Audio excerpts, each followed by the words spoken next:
Good evening, everyone.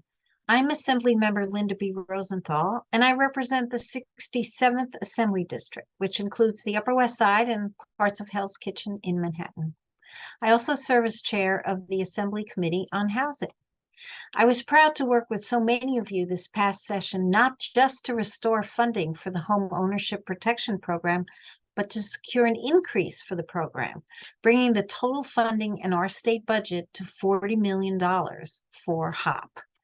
I look forward to partnering with the Empire Justice Center and the Center for New York City Neighborhoods and all of you to maintain this funding in 2024.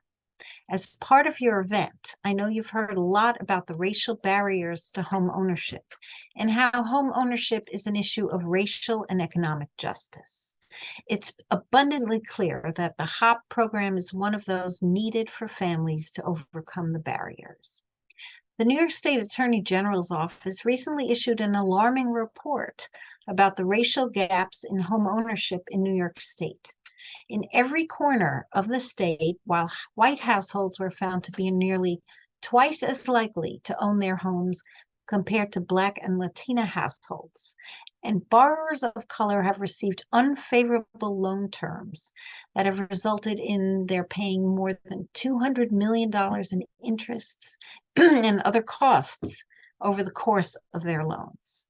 For every home lost to foreclosure, it can mean the loss of generational wealth for that community.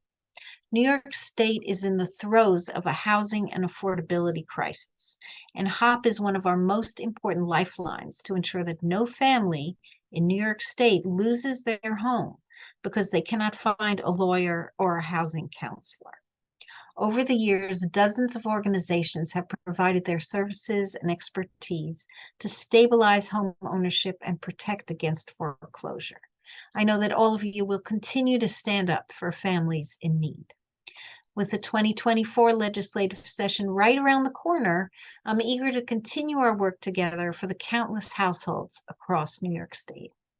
Thank you for all your work, and I look forward to seeing you back in Albany next year.